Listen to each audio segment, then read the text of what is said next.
अगर ये लोग जीत गए तो योगी आदित्यनाथ जी को 2 से 3 महीने के अंदर उत्तर प्रदेश के सीएम पद से हटा दिया जाएगा। दल दो है लेकिन दुकान एक ही है। ये झूठ का सामान बेचते हैं।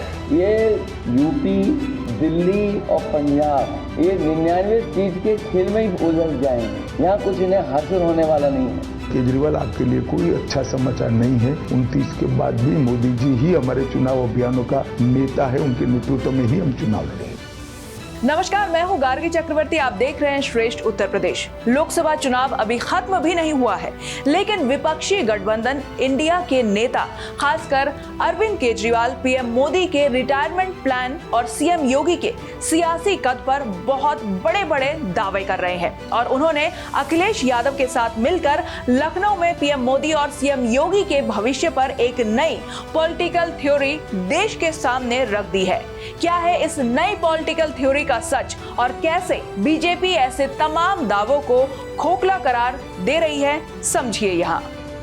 लोकसभा चुनाव 2024 में बीजेपी 400 पार जाने की लड़ाई लड़ रही है, मगर इस बीच अखिलेश यादव की मौजूदगी में दिल्ली के सीएम अरविंद केजरीवाल ने लखनऊ में एक बहुत बड़ा दावा करते हुए एक नई पॉलिटिकल थ्योरी देश के सामने रखी और सीएम योगी के सियासी भविष्य पर बड़े संकेत दे दिए हैं।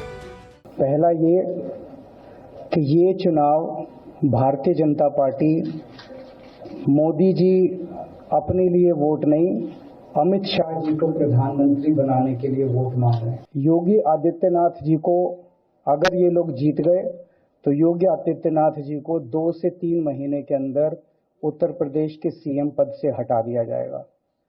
नंबर 3, इन लोगों की पूरी तैयारी है, अगर ये लोग जीत गए तो संविधान को बदल के SC ST और OBC का रिजर्वेशन खत्म कर दिया जाएगा। और नंबर 4, जो आंकड़े अब देश भर से आ रहे हैं वो ये दिखा रहे हैं कि 4 जून को इंडिया गठबंधन की सरकार बनने जा रही है। केजरीवाल का कहना है कि पीएम मोदी ने बीजेपी में एक रूल बनाया है कि एक तय उम्र यानी 75 साल के बाद बीजेपी के नेता सक्रिय राजनीति में नहीं रहेंगे। ऐसे में पीएम मोदी 75 साल के जल्द हो रहे हैं और उन्हें पद छोड़ना पड़ेगा। मगर केजरीवाल के ऐसे दावों के बीच उनकी नई पॉलिटिकल थ्योरी के बीच अमित शाह ने मोर्चा संभाल रखा है और वो पहले ही कह चुके हैं कि नरेंद्र मोदी 2029 तक देश के प्रधानमंत्री रहेंगे और उसके बाद भी हम यानी कि बीजेपी मोदी जी के नेतृत्व में आगे बढ़ेगी। पर वो मतलब दिन में कम से कम 3 बयान आते हैं केजरीवाल जी से और उन्होंने इंडिया अलायंस का नैरेटिव कब्जा कर लिया, क्योंकि वो कहते हैं पहले कि प्रधानमंत्री फुल टर्म नहीं रहेंगे तो मोदी की गारंटी नहीं, वो अमित शाह जी की गारंटी बन जाएगी क्योंकि कमान आप संभालेंगे। चलिए, आप इतने सीरियसली ले रहे हैं, वो सिर्फ 22 सीट लड़ रहे हैं देश में। इतना सीरियसली मत लीजिए, सिर्फ 22 सीट लड़ रहे हैं और वो गारंटी दे रहे पूरे देश का मैं बिजली का बिल माफ कर दूंगा। अरे भैया, तुम 22 ही सीट लड़ रहे, तेरी सरकार कहां से बनेगी? हम मोहल्ला क्लिनिक बना देंगे। और मैं कई बार स्पष्ट कर चुका हूं, फिर से स्पष्ट करना चाहता हूं, 29 तक मोदी जी ही रहेंगे और केजरीवाल आपके लिए कोई अच्छा समाचार नहीं है। 29 के बाद भी मोदी जी ही हमारे चुनाव अभियानों का नेता है। उनके नेतृत्व में ही हम चुनाव लड़ेंगे।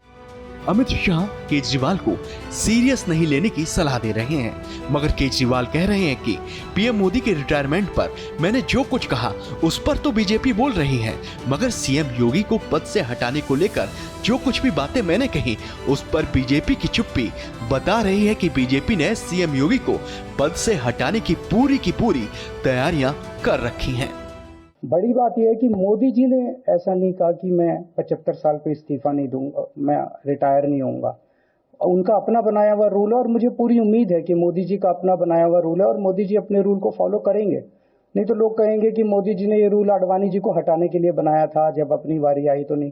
तो मोदी जी इस रूल का फॉलो करेंगे, ये पूरा यकीन है देश के लोगों को कि उन्होंने खुद रूल बनाया तो खुद फॉलो करेंगे। दूसरी बड़ी बात जो हुई कि जब मैंने कहा कि योगी आदित्यनाथ जी को 2 महीने में हटा दिया जाएगा, इस पे अभी तक भाजपा के किसी नेता की टिप्पणी नहीं आई है। 4 दिन हो गए, इसका मतलब ये तो कंफर्म करता है कि उन्होंने पूरी प्लानिंग कर ली है और उनके पक्ष में कोई बोलने के लिए तैयार नहीं है योगी आदित्यनाथ जी के।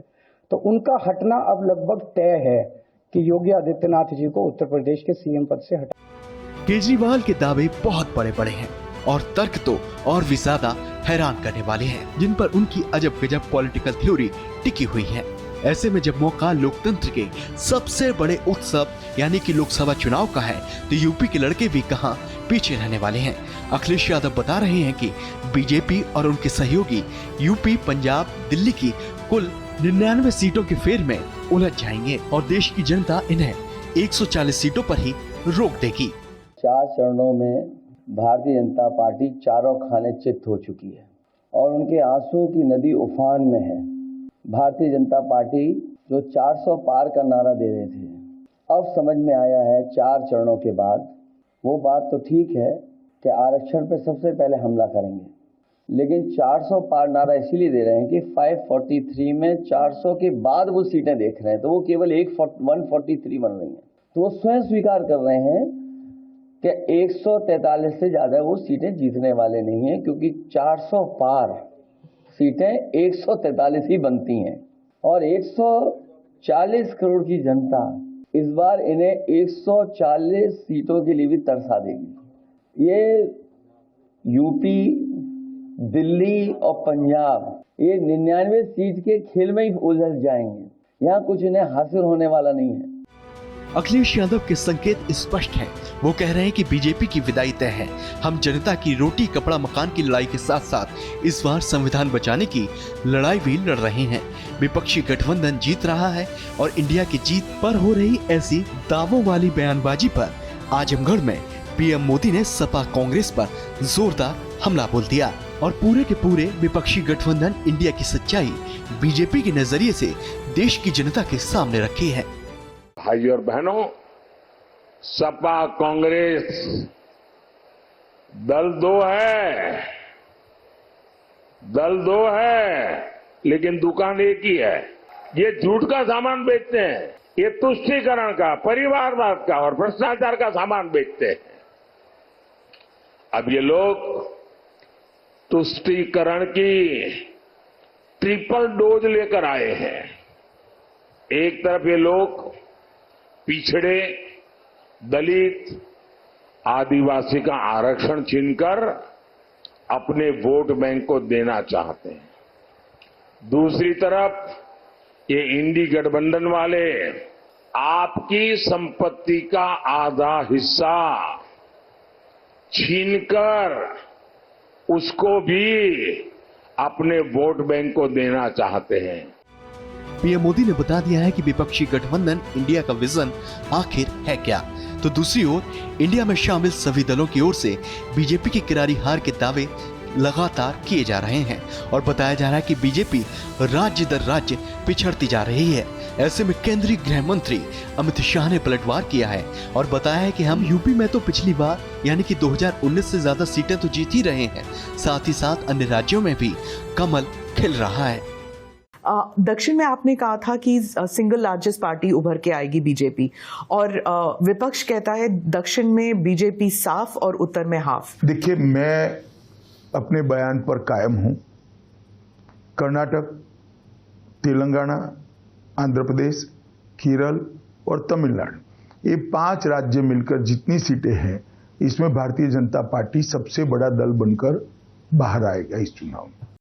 उत्तर प्रदेश में अब प्रचार इट हैज पिक्ड अप। आप वहां पर कितनी सीट कहते हैं अपने आप? हम सीटों में बढ़ोतरी करेंगे हमारी। कितने? वो अभी कह नहीं सकते, 3 चरण बाकी है, परंतु गत चुनाव में हमें 65 सीटें मिली थी, हम इससे और आगे जाएंगे। विपक्षी दावों के बीच अमित शाह ने बीजेपी की जीत का सूत्र बता दिया है और समझा दिया है कि बीजेपी कैसे देश में हर तरफ जीत रही है। तो वहीं विपक्ष की ओर से संविधान खत्म करने की साजिश रचने के आरोप जो बीजेपी पर लगाए जा रहे हैं, उसको लेकर विपक्षी गठबंधन की असली मंशा पर पीएम मोदी ने सवाल उठा दिए हैं। आपकी संपत्ति का आधा हिस्सा छीनकर उसको भी अपने वोट बैंक को देना चाहते हैं और साथ ही ये लोग देश के बजट को भी बांटना चाहते हैं। बजट का 15% भी अब वहां सीधा का सीधा माइनॉरिटी के नाम पर ही अलॉट करना चाहते हैं। मैं आप सबको कहना चाहता हूं, देश की एकता के लिए, देश में सच्चे अर्थ में संविधान का सम्मान करने के लिए, देश में सच्चे अर्थ में बाबा साहब आंबेडकर की भावनाओं को जीने के लिए हमें ये भागला करो राज करने वालों से चौकन्ने रहने की जरूरत है। बहरहाल नए नए तर्क और नई नई पॉलिटिकल थ्योरी के आधार पर पक्ष विपक्ष के बीच जुबानी जंग तेज है। ऐसे में विपक्ष की ओर से पीएम मोदी और सीएम योगी के सियासी भविष्य पर किए गए तमाम दावों को सत्ता पक्ष यानी बीजेपी ने सिरे से खारिज कर झूठा करार दे दिया है। यूपी की हर खबर देखने और उनसे अपडेट रहने के लिए हमारे चैनल श्रेष्ठ यूपी को सब्सक्राइब और लाइक करें। साथ ही बेल आइकन को दबाना ना भूलें, जिससे हमारे हर वीडियो की जानकारी आप तक पहुंचती रहे।